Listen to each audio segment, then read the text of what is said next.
Okay, a lot to get through today, so we're going to do a number of things in this video, and the big main part is we're going to take a look at Nomad or Forger, that same old question about which one do you think you should have, and that's changed a lot in the last few weeks and months.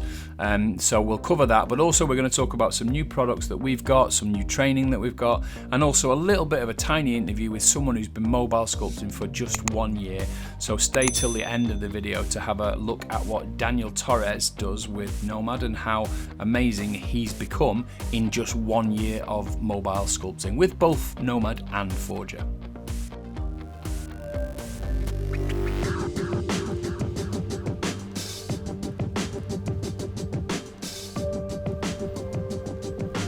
So before we dive into the Nomad and Forger, I want to just do a little bit of housekeeping and tell you about some of the stuff that we've got going on at the moment. So it is 1 year since we launched our very first Nomad course, and the impact it's had on myself, Dan and Emma is fantastic.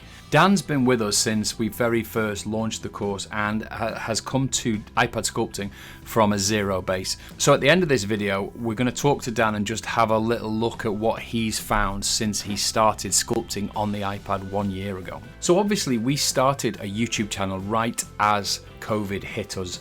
It was the summer of 2020. COVID had been with us for a few weeks and we already knew we were going to start a new channel, and we just went full steam ahead and did it in probably the worst trading time my company's seen in its 11-year history. So we're absolutely stunned that we've made it this far. We've got over 21,000 subscribers now, and we've had 1 million views here on YouTube. So we honestly couldn't be happier. We've mostly done videos about Forger and Nomad. Now, this video is a little bit about Forger and Nomad, so I'm going to leave that to the end. But we also do a lot of things with VR, we do 2D painting, and a lot of ways to help you create in new and innovative ways, whatever that may be. We've got over 2,000 people doing our courses in over 75 countries, and in that time I also got accredited to teach Gravity Sketch, which is part of our 2022 plan. Because our channel is mostly about us teaching things that we know and things that we do, we've got a new course launching today, which is a soft launch, and it's going to launch fully in Q2 of 2022. So today is all about introducing some of you to it and see if it's something that you may be interested in the future.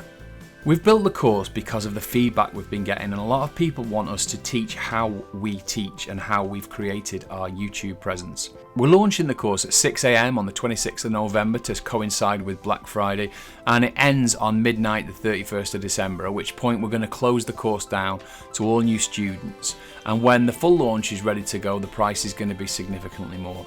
So anyone who's followed me for that year and has wanted to try some of our courses, we're now offering a Black Friday discount, and we're going to go half price on all of our Nomad courses from 6 AM today to midnight on the 28th of November. So if you were umming and ahhing about whether you wanted to go a little bit further with Nomad, now's your chance to dive in and take a look at some of our courses. So all of those details are down below in the description. So let's dive in and take a look at Nomad and Forger. So let's quickly talk about Forger first of all. So Forger is the mobile sculpting app that I started with. This model that's actually on screen now is on Maxon's homepage, and it's by Adam Dewhurst, and it's Adam's work that actually got me to look at mobile sculpting in the first place back in 2014. So he did an article in 3D World magazine all about the different apps that were available. Now one of them was SculptGL on basically a web browser. Which is what became Nomad. Now the Forgerapp was the more solid of the two, and for the longest time Forger was the go-to app, and it still is an incredibly strong app. You can paint, you can sculpt, there's all the normal tools that you'd expect in something like ZBrush, is the cut down version of ZBrush. So you've got all of your clay brushes, you can use move, you can do inflate, flatten, all of the things that you'd want from most sculpting programs. And it's got some of the things that really push it to the forefront. Obviously there's painting, so you can you can paint all of your models vertex paint, so you're not actually generating texture maps, you're generating you're painting on the vertex. So that would be the same as poly painting in ZBrush, for example. And obviously there's some lighting setups, quite a few scenarios where the tools do match what you get in Nomad. But, and I suppose you could tell there was a but coming there, it's now basically going to go behind a paywall with Cinema 4D. Now you're going to get a year for free, and if you look on the App Store, you're going to see that or you may see, depending on what country you're in, that there's two different types. So you've got Forger Classic and Forger. Now Forger Classic is what we've all paid for if you've already got it, and if you watch my last video, I recommended that everybody buys both. That you know, they're very, very cheap. So you know, it was always the option to get both is a safe bet, which is why I recommended it in case this happened, in case it was bought out. If it goes behind the paywall, that means it's going to be as part of the Maxon suite. So if you come here on the Maxon site and look at buy, you've got pricing here. So you've got £99 a month for Maxon 1, and you see the plan details, and in that plan details down here at the bottom you get Forger. Obviously, if you've already got Forger, then you've got it and they can't take that away from you. But futuristically and going forward, it will be behind a paywall with possibly something like a trial or a cut down version or a save limited version, and we're going to have to watch that closely. So what this means really is, if you're a Cinema 4D artist, and I do like Cinema 4D, I use it professionally, not so much personally, then this is going to be a no-brainer really, because you're going to get it as part of in your Maxon plan, and it's going to be there for you to use. And inside of Forger now, you've got there's a route to go from Cinema 4D back to Forger. So they've got their own, basically all they've done when they've re-released Forger after buying it so far is to give us access to Cinema 4D via a way to save out to it and get it back.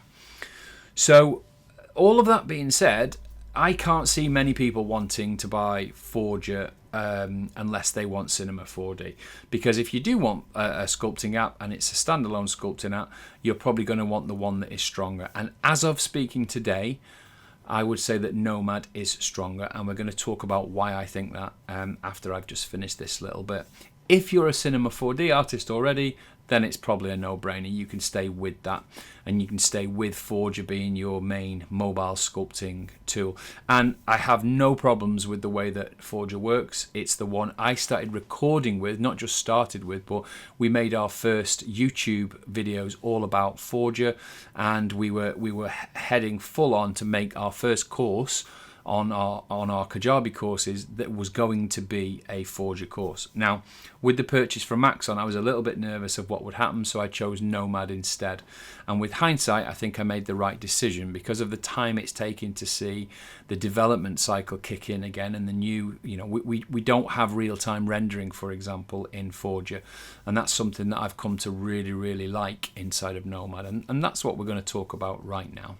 So with all that being said, really what I want to do is just focus on why I feel that Nomad has got the edge on Forger at the moment. The main single reason is if you look in here and you look at the post-processing. So let's talk about the sculpting first of all. So to be able to sculpt something like this character on screen here, you can do virtually all of this in Forger. There would be no problem emulating this down to the detail, adding the alphas. Nothing at all would be difficult there. So one of the things that's strong here in this image is the lighting, and the lighting in Nomad is a little bit stronger than Forger. So with having the way that you manipulate your HDRIs and the way that you place your 3 available lights, I just find that easier to handle than the way that they chose to do it in Forger. So I think that may show some improvement in Forger in the future. But the big thing that makes a big difference is this up here, which is in the post-processing. So if you look at this image, there's a grain over the top.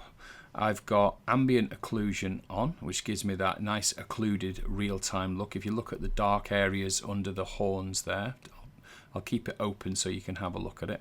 And that little thing there, just keeping the panel open, I find that the work that's gone into the interface and the way we handle the interface has definitely got the edge, simply because it's more user-friendly.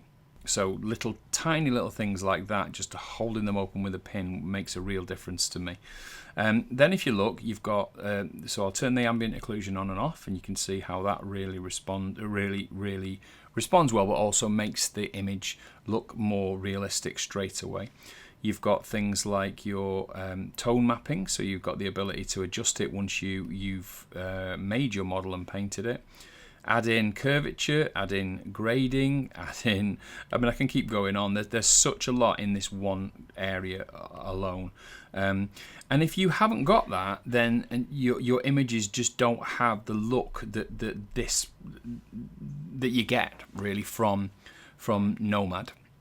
And that makes a difference if all you have is an iPad. So, real-time rendering is great in Blender. It's great if, a lot of things like, say, for example, Redshift, the renderer has almost like a real-time preview. And a lot of render engines do have that. And obviously, we've got things like Unreal and how real-time looks in those kind of programs, Unreal and Unity. But if all you have is an iPad, then you just need it to look as cool as you can without generating maps, without going on to the next stage, which might mean going to Blender or ZBrush or all of the other things you can do with a model. So out of the box, without anything else, this is the stronger option because of what you can do with it. I use Nomad professionally, and I actually make models and they go straight into Procreate and I paint them for film and TV. So I'm using it as a professional artist every single day. And yes, I use Photoshop, and obviously I do a lot of rendering in, and I do use Cinema 4D professionally.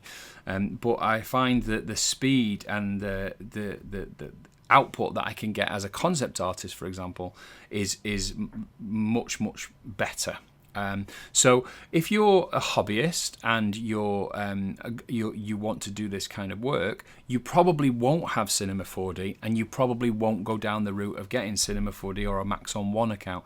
Therefore, this is the better option in that way as well. So you're getting a standalone piece of software. You pay for it once. So obviously, I paid $9.99 for this piece of software, and it's been updated ever since I bought it, which is very similar to what you get with ZBrush, for example. So I bought my license for ZBrush in about 2001, and I've never paid a penny since.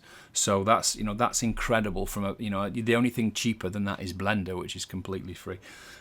So that makes it, the offer from Maxon is going to be $14.99, which isn't huge. It's not a huge investment of money, but it's still $14.99, per year.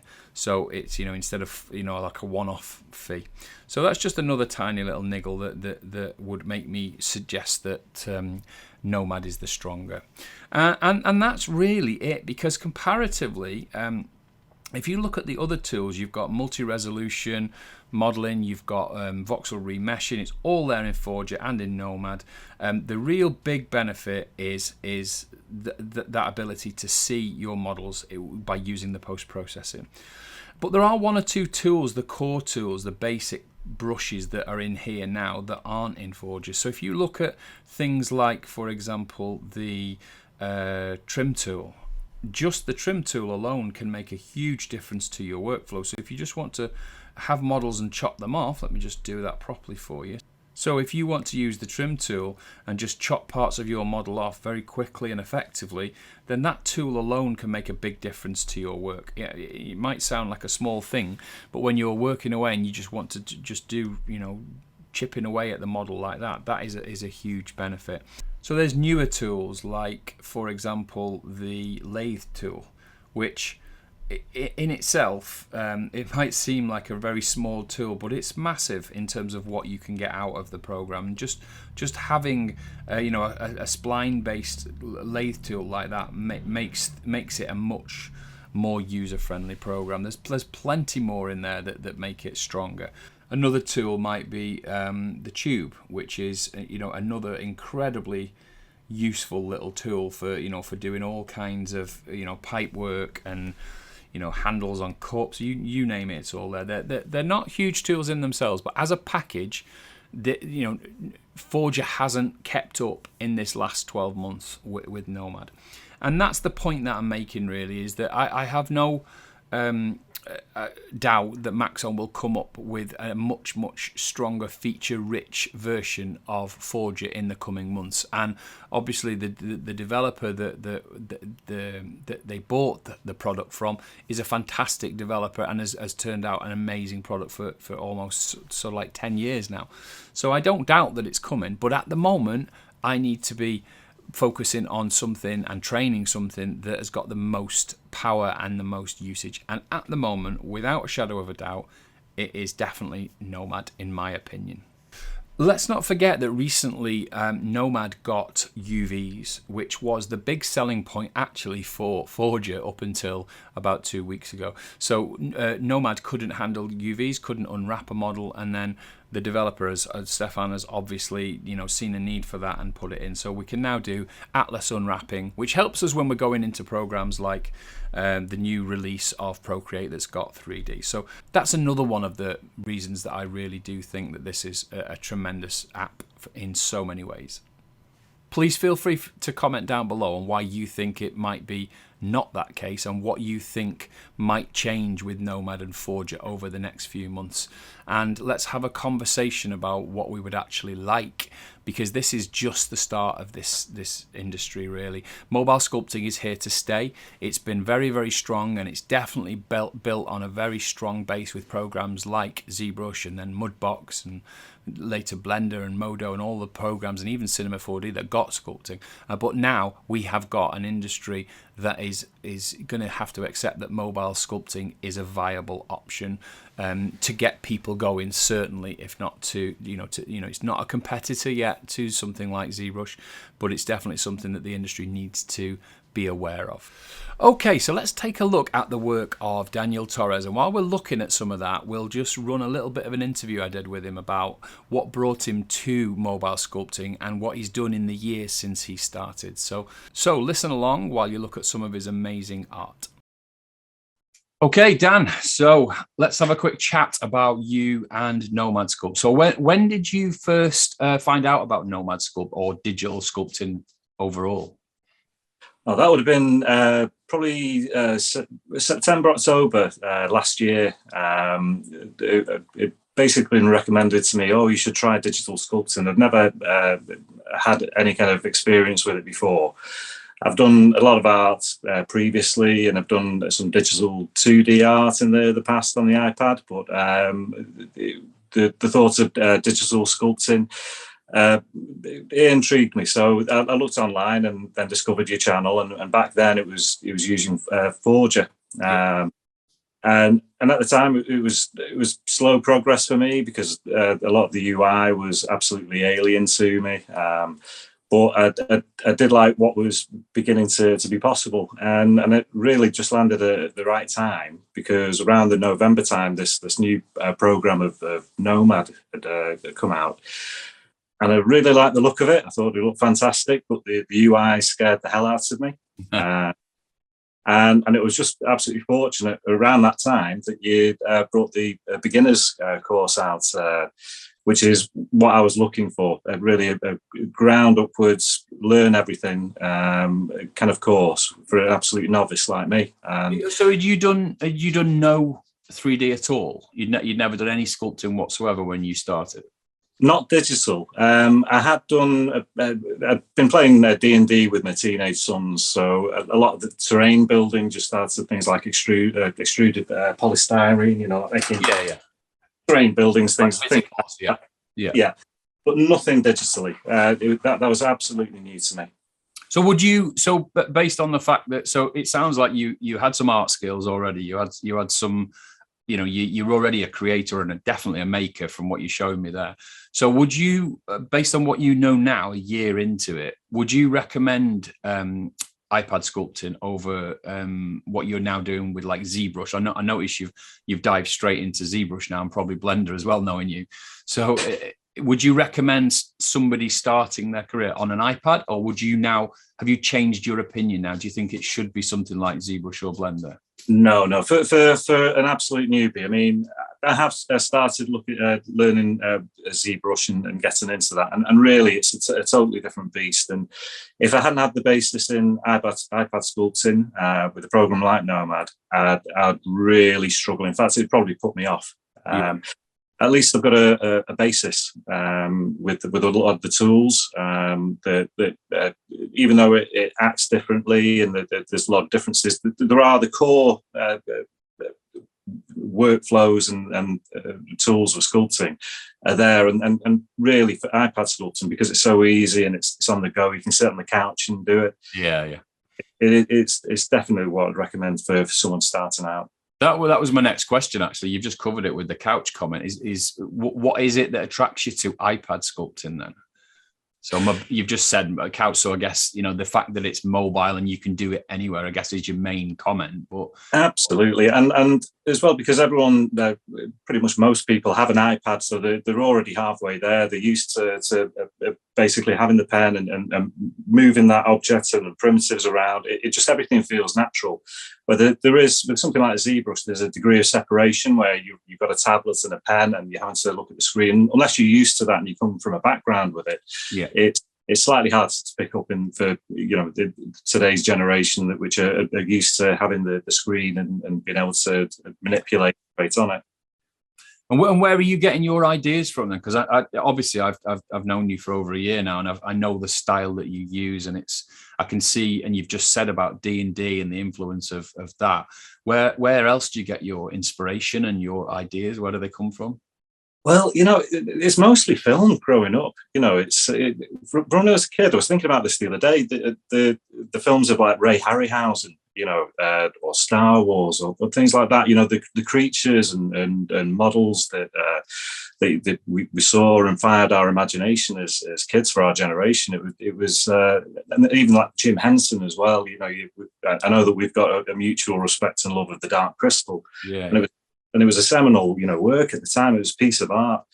So I've always been kind of drawn to that, and that's always what's really fired my imagination. I wanted to be in the movie business and create those things, but it's a little bit difficult when you're just on your own and you don't know anyone in the business. So actually, digital sculpting for me was a way in to kind of rekindle that love of movie monsters and creating kind of weird gribblies and creatures, which I absolutely love and find fascinating. And obviously later on, you go beyond, you get into a teenager and you've got the likes of Rick Baker and Stan Winston and later on Guillermo del Toro's kind of Monster Menagerie, which really are again key influences for me, because again they fire up my imagination, and I want to create my own versions of creatures and strange horrors, which will probably give my kids nightmares at night. That's what it's all about. It sounds like you should have always been a sculptor, really. That everything that you've just described, obviously nearly everything there is close to my heart, because that's obviously how I started. Drawing first of all, and then clay sculpting, and then into digital sculpting. So the next kind of evolution that I'm seeing from you is 3D printing. So what's your plan there? It's quite simply that. It's to take the digital creatures that I create and just have them physically. Something that I can put onto on some shelves and kind of look at that I'll physically hold. That's kind of the next step for me. And what goes beyond that, who knows? I'm literally doing it for the love of it and my own personal enjoyments, and I don't want to see things around my office which things that might remind me of my childhood, or things that I've created which kind of again inspire or horrify the kids. And it's just the love of it, really. And I think this is what I found with doing the course. I have the imagination. I brought the imagination with me, and I had the ideas, but never really the tools to do it. And apart from like with the D&D, having a go at a miniature scale, I'd never really experimented doing it on a larger scale and really getting into it. And the course, what it did for me was it took that kind of fear of the UI, because of what do all the buttons do, having no idea of how to use that.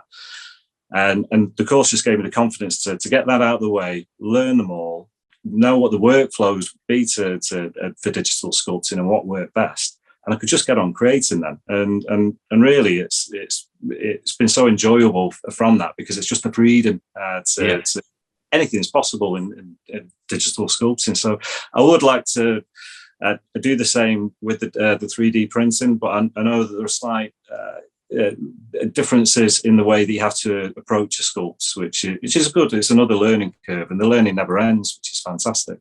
Yeah, your stuff is going to be, it's going to shine out in 3D print. I already know, because obviously we do a ton of 3D printing. So seeing what you're about to start doing, especially looking behind you there at the dinosaur that I saw you do as part of one of the courses, is seeing that come into life on your desk is going to be pretty amazing, really. So we only had a short few minutes, Dan. So thanks very much. What I'm going to do is I'm going to put your details on screen now so everybody can see who you are and where you are on Instagram. And I did hear you say earlier on before we started this that you're going to start a YouTube channel. Is that right? That's the aim. I keep getting asked to do tutorials on certain parts of my art. So yes, I will look to set up a channel and get myself out there. So awesome. God help me, God help the world. I will do my best to promote that for you. So it's amazing to talk to you just for these few minutes. So I know we talk all the time, so it's nice to let other people see what you're up to. So I'll hopefully now everybody's seen quite a bit of your art while we've been talking. And if you want to follow Dan, just jump onto his Instagram for now until he gets his YouTube channel going. Thanks a lot, Glenn. Thanks, buddy. See you later. I hope you're enjoying these videos, and if you are, please give us a thumbs up, as it does help us get in front of other people who may like this kind of content. And if you want to give us a thumbs up, then it might be that you want to subscribe to the channel and join over 21,000 people that have subscribed now, which is absolutely mind-blowing. I can't thank you enough for being a subscriber if you already are. If you're not, it does help us grow, it does help the channel get noticed more, so please subscribe, hit the notification bell, and we'll see you very soon.